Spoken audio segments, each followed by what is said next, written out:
Honorable, take your nearest seats. Order. Order. Order. Wamumbi, take the nearest seat.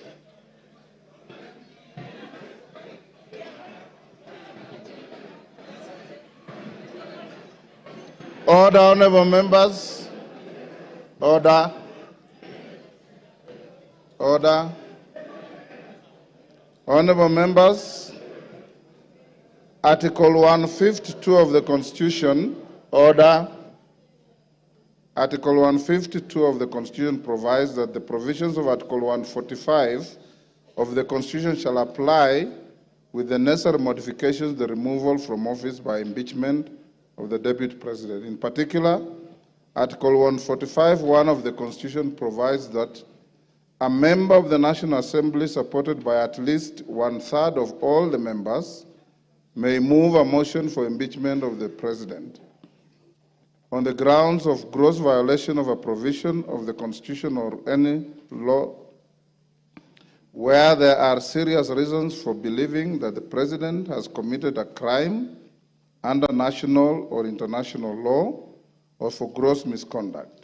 Procedurally, Standing Order 64(1) provides that before giving notice of a motion under Article 150 of the Constitution, a member shall deliver to the clerk a copy of the proposed motion in writing, stating the grounds and particulars in terms of Article 145(1) of the Constitution upon which the proposed motion is made, signed by the member and signed in support by at least a third of all the members of the House. Further, honorable members, Standing Order 64(1)A lays out the criteria for admissibility of grounds for removal from state office. For clarity, Standing Order 64(1)A states, and I quote, "The grounds specified in a motion under this standing order shall be admissible if A, framed clearly to particularize and disclose a gross violation of the Constitution or other written law, where gross violation of the Constitution or other written law is indicated as a ground for the intended removal. B, stating with precision the provisions of the Constitution or other written law that are alleged to have been grossly violated, where gross violation of the Constitution or other written law is indicated as a ground for the intended removal. And C, accompanied by necessary evidence, including annexures or sworn testimonies in respect of the allegations. The foregoing procedural and legal requirements for the processing special motions are buttressed by precedents and jurisprudence in various speakers' rulings and court decisions. Honorable members, today, I refrain from restating the jurisprudence and focus on determining the admissibility of the notice of the proposed special motion filed by the member for Kibwezi West. In determining the admissibility of the special motion, I'm required to examine its form, threshold, framing of the grounds, and attachment of the necessary evidence. Standing Order 64(1) provides for the criteria for determining whether the proposed motion meets the requirements of the Constitution and the standing orders as to form and the threshold. On form, it should A, be in writing, B, state the grounds and particulars in terms of Articles 151B of the Constitution upon which the proposed motion is made, and C, be signed by the member, and D, be signed in support by at least one-third of all the members of the Assembly. Having examined the notice of the special motion by the member for Kibwezi West, I find that the special motion meets the requirements relating to form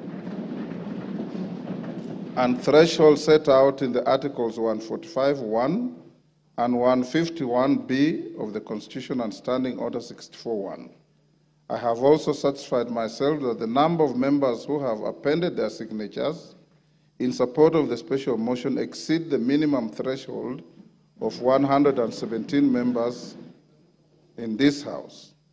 Honorable members, with regard to admissibility of the grounds set out in the special motion, I am guided by Standing Order 64(1)A, which provides that the grounds specified in a special motion shall be admissible if A, framed clearly to particularize and disclose a gross violation of the Constitution or other written law, where gross violation of the Constitution or other written law is indicated as a ground for the intended removal. B, stating with precision the provisions of the Constitution or other written law that are alleged to have been grossly violated, where gross violation of the Constitution or other written law is indicated as a ground for the intended removal. And C, accompanied by necessary evidence, including annexures or sworn testimonies in respect of the allegations.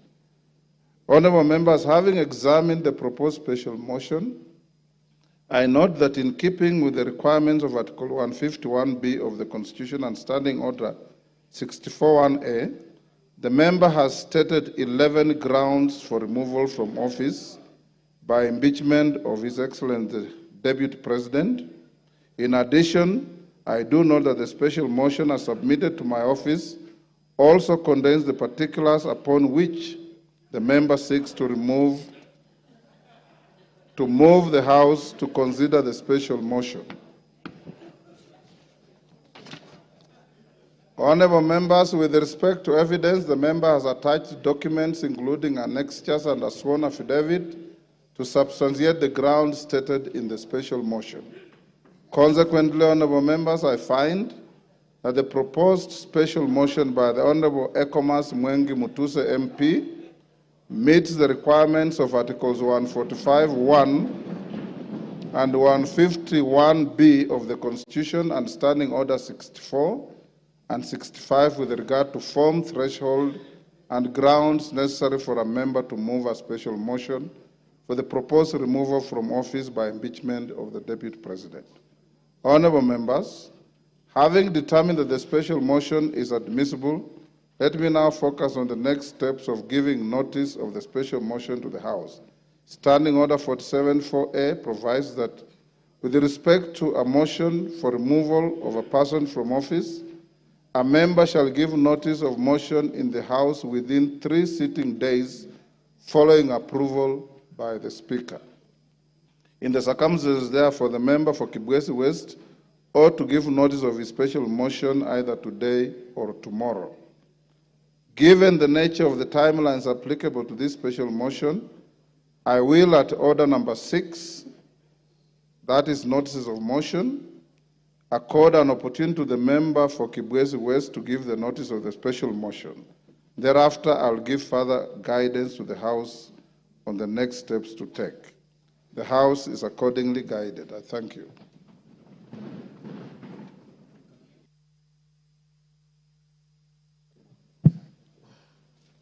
Honorable Gladys Boss, are you ready? We'll go back to order number 5 for the Deputy Speaker. Honorable Speaker, I beg to lay the following paper on the table of the House today, Thursday, 26 September 2024. Report of the Kenyan delegation to the 64th session of the OACPS Parliamentary Assembly and the first session of Luanda, Angola from the 17th to the 21st of February 2024. Thank you, Honorable Speaker.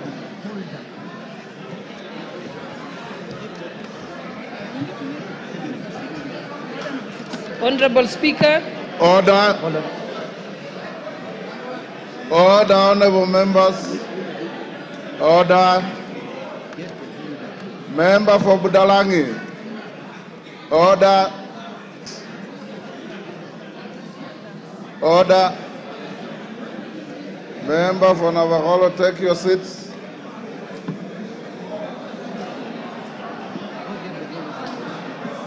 Order, honorable members. Order.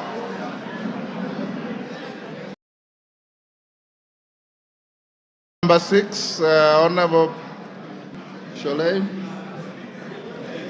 Order number 6, notices of motion. Honorable Speaker, I beg to give notice of the following motion, that this House notes the report of the Kenyan delegation to the 64th session of the OACPS Parliamentary Assembly and the first session of the OACPS EU Joint Parliamentary Assembly held in Luanda, Angola from the 17th to the 21st of February 2024, laid on the table of this House on Thursday, 26 September 2024. Thank you, Honorable Speaker. The Honorable Mutuse.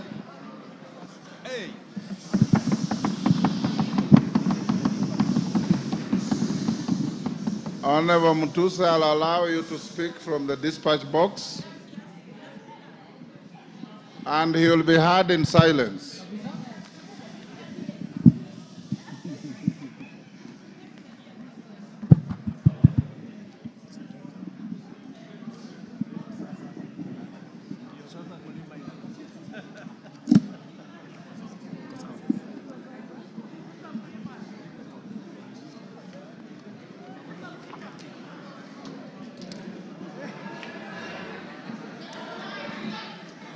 Thank you. Thank you, Mr. Speaker, for the opportunity to move this motion from this table. Mr. Speaker, this is an historical moment, and therefore, with your permission and honorable members, Mr. Speaker, allow me to proceed to give notice of the following motion. Mr. Speaker, sir, honorable members, I beg to give notice of the following special motion as follows. Mr. Speaker, pursuant to the provisions of Article 150, Sub-Article 1B and Sub-Article 2 of the same, read together with Article 145 of the Constitution of Kenya that we passed in 2010, and as read together with our standing orders number 64 and 65 of the standing orders of the National Assembly, the Assembly of the Republic of Kenya. This Honorable House resolves to remove from office, by way of impeachment, His Excellency Rigathi Gachagua, EGH, the current Deputy President of the Republic of Kenya. Mr. Speaker, sir, and honorable members, this special motion was lodged with the Clerk of the National Assembly on the 27th September 2024 and contains 11 grounds for impeachment. Mr. Speaker, in compliance with the law, as stated earlier, the grounds are concise, precise, are particularized in the motion, and this is a motion, and are supported by cogent, convincing, persuasive, evidentiary material in the nature of documents, affidavits, and electronic evidence. Mr. Speaker, I will also be presenting live witnesses, viva voce evidence, who will testify to corroborate the evidence that we have adduced in support of the grounds of impeachment. Mr. Speaker, honorable members, in the interest of the time allocated, I am not able to go clause by clause, sentence by sentence, paragraph by paragraph, because as you notice, the grounds themselves constitute about 42 pages, and with the rest of the material, we have about nearly 100 pages. And therefore, Mr. Speaker, with your guidance, allow me to summarize the 11 grounds as follows. Generally, Mr. Speaker, as members will realize, the particulars of these grounds are that His Excellency Rigathi Gachagua has engaged himself in acts of omission and commission that constitute offenses under our Constitution, offenses under international law, and offenses under our own statutes. On ground one, Mr. Speaker, we will be demonstrating before this House that His Excellency Rigathi Gachagua has grossly violated Articles 10(2)(1)(a),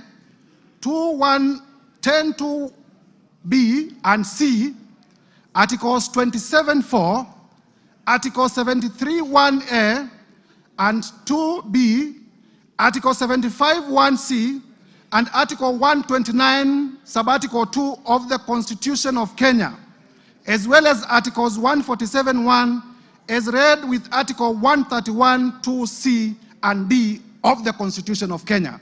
And when the time comes, Mr. Speaker, I will be laying detail, article by article, to show the violations. On ground number 2, Mr. Speaker and honorable members, at the opportune time, I will demonstrate to Kenyans that His Excellency Rigathi Gachagua has violated Article 147(1) of the Constitution and Article 152(1) of the Constitution of Kenya, the most progressive constitution in Africa. Mr. Speaker, on ground 3, I will be demonstrating before this House to Kenyans and to the international community that His Excellency Rigathi Gachagua has violated Article 6(2) of the Constitution, Article 10(2)(a) of the Constitution, Article 174 of the Constitution, Article 186(1) of the Constitution, Article 189(1) of the Constitution, as well as the 4th schedule of the Constitution of Kenya. Mr. Speaker, this is the Constitution of the Republic of Kenya. It is not a mere document. It speaks to the soul of this nation. Under ground 4, Mr. Speaker, I will demonstrate that His Excellency Rigathi Gachagua has violated Article 161 of the Constitution of Kenya. I will further demonstrate under ground 5 that His Excellency Rigathi Gachagua, the Deputy President, the current Deputy President of the Republic of Kenya, has grossly violated Article 3(1) as read together with Article 148(5)(a) of the Constitution. Under ground 6, Mr. Speaker and honorable members, I will demonstrate that the Honorable Rigathi Gachagua has committed crimes under Section 13(1)(a) and 62 of the National Cohesion and Integration Act, the act that speaks to our nationhood, the act that speaks to our multi-ethnicity, the act that speaks to our society remaining together as a cohesive society. And I will demonstrate with videos, I will demonstrate with affidavits, I will demonstrate with documents that the man holding the office of the Deputy President has violated the same law that he swore to protect in his own oath of office. Under ground 7, Mr. Speaker, I will demonstrate before this House that His Excellency Rigathi Gachagua has committed crimes under Sections 45(1), Section 46, Section 47(a)(3), Section 48(1) of the Anti-Corruption and Economic Crimes Act. Anti-Corruption, Mr. Speaker, honorable members, Anti-Corruption and Economic Crimes Act, by using his office to unjustly enrich himself, by using his office to acquire within 2 months properties well beyond 5.2 billion. And Mr. Speaker, I will demonstrate before this House that during the presidential debate, if I may be listened to, Mr. Speaker, that during the presidential debate, His Excellency Rigathi Gachagua did declare that he was worth 800 million. We are aware that he's paid slightly over 1 billion, meaning that for the last 2 years, the much he could have accumulated justly is about 24 million. But I will demonstrate before Kenyans that he has properties to himself, the ones that I was able to get in my time of research, worth 5.2 billion Kenya shillings. This is what we call unexplained assets, and we must slay the dragon of corruption from the highest office. Mr. Speaker, under the same ground, I will also be demonstrating, this is ground number 7, that His Excellency Rigathi Gachagua has violated Sections 2, 3, 4, and 7 of the Proceeds of Crime and Money Laundering Act. Mr. Speaker, you are aware that the Proceeds of Crime and Money Laundering Act is one of those laws pursuant to Section 2 of the Constitution of Kenya that we domesticated because of our international obligations about money laundering. And therefore, by proving the same, I will also be demonstrating before Kenyans that His Excellency Rigathi Gachagua has committed international crimes. Under ground 8, Mr. Speaker, I will demonstrate that the Deputy President of the Republic of Kenya has committed crimes under Section 132 of the Penal Code and Section 29 of the Leadership and Integrity Act. And honorable members will realize that the Leadership and Integrity Act is the law that was enacted by this parliament, none other than this parliament, to give effect to Chapter 6 on leadership and integrity of the Constitution. Under ground 9, I will be able to show, and Mr. Speaker, when we get to this ground, the ground of gross misconduct, I will be able to speak to the House in a very clear manner as to what constitutes gross misconduct as interpreted by our own courts. And I will be able to show that the person of the Deputy President is a bully. The person of the Deputy President has been threatening public officials. The person of the Deputy President has carried himself in a manner that brings disrespect to the office that he holds, and therefore has grossly misconducted himself. Under ground 10, Mr. Speaker, I will also specifically demonstrate that the person of the Deputy President has committed the offense of gross misconduct in the manner of insubordination, insubordinating the presidency and the Kenyan state. The Kenyan state is our soul, and if you insubordinate the state, you are not worth being a state officer.